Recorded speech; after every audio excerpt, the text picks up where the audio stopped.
بسم اللہ الرحمن الرحیم۔ ناظرین، آج کی دوسری قسط ہے، ویلاگ نمبر 280، سب ہیڈنگ ہے مدینہ میں داخلہ، پیج ہے 240۔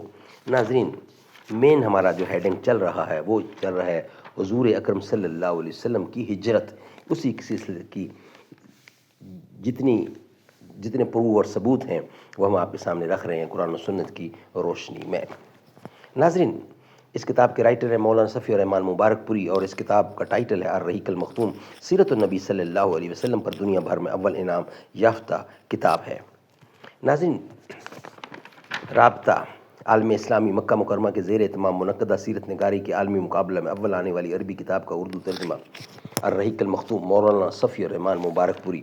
بسم اللہ الرحمن الرحیم۔ قال اللہ تعالی یسقون من رحیق مختوم، یہ لوگ سر بمہر شراب پلائے جائیں گے۔ بسم اللہ الرحمن الرحیم۔ وَإِن تُطِيعُوهُ تَهْتَدُوا، اور اگر اس کی فرما برداری کرو گے تو راہ پاؤ گے۔ سبحان اللہ۔ ویلاگ نمبر ہے 280 اور دوسری قسط ہے اور سب ہیڈنگ ہے مدینہ میں داخلہ۔ نحمدہ ونصلی علی رسولہ الکریم۔ بسم اللہ الرحمن الرحیم۔ ہمیں کم بخت احساس خودی اس در پہ لے بیٹھا، ہم اٹھ جاتے تو وہ پردہ بھی اٹھ جاتا جو حائل تھا۔ ملے گا منزل مقصود کا اسی کو چراغ، ملے گا منزل مقصود کا اسی کو سراغ، اندھیری شب میں ہے جلتے کی آنکھ جس کا چراغ۔ جمعہ کے بعد نبی اکرم صلی اللہ علیہ وسلم مدینہ تشریف لے گئے، اور اسی دن سے اس شہر کا نام یثرب کے بجائے مدینۃ الرسول، شہر رسول پڑ گیا، جسے مختصراً مدینہ کہا جاتا ہے۔ یہ نہایت تابناک تاریخی دن تھا۔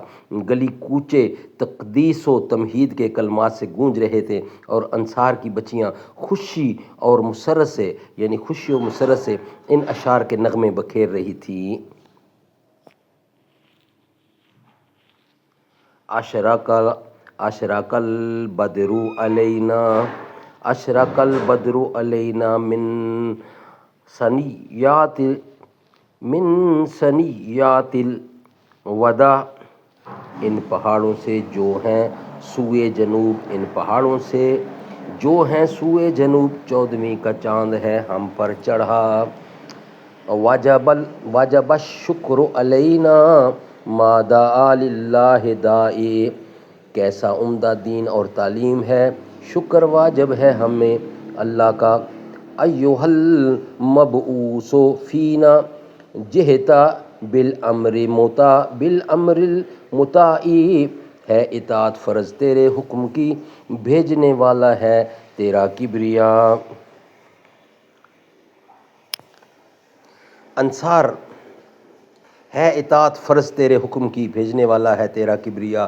انصار اگرچہ بڑے دولت مند نہ تھے، لیکن ہر ایک کی یہی آرزو تھی کہ رسول اللہ صلی اللہ علیہ وسلم اس کے یہاں قیام فرمائیں۔ چنانچہ آپ انصار کے جس مکان یا محلے سے گزرتے، وہاں کے لوگ آپ کی اونٹنی کی نکیل پکڑ لیتے اور عرض کرتے کہ تعداد و سامان اور ہتھیار و حفاظت فرش راہ میں تشریف لائیے، مگر آپ فرماتے کہ اونٹنی کی راہ چھوڑ دو، یہ اللہ کی طرف سے مامور ہے۔ چنانچہ اونٹنی مسلسل چلتی رہی اور اس مقام پر پہنچ کر بیٹھی جہاں آج مسجد نبوی ہے، لیکن آپ نیچے نہیں اترے یہاں تک کہ وہ اٹھ کر تھوڑی دور رک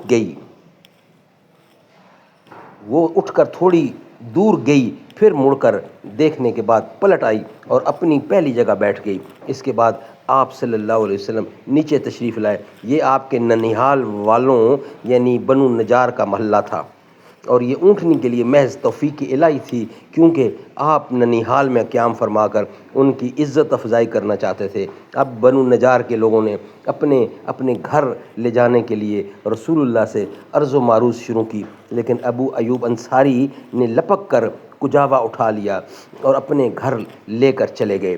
اس پر رسول اللہ فرمانے لگے، آدمی اپنے کجاوے کے ساتھ ہے۔ ادھر حضرت اسد بن زرارہ رضی اللہ نے آ کر اونٹنی کی نکیل پکڑی، چنانچہ یہ اونٹنی انہی کے پاس رہی۔ سبحان اللہ، سبحان اللہ۔ ناظرین اس کا بقیہ حصہ انشاءاللہ نیکسٹ ویلاگ کی صورت میں آپ کے سامنے رکھیں گے. یہ ویلاگ ہمارا یہاں ہی کمپلیٹ ہوا. صدق اللہ العلی العظیم.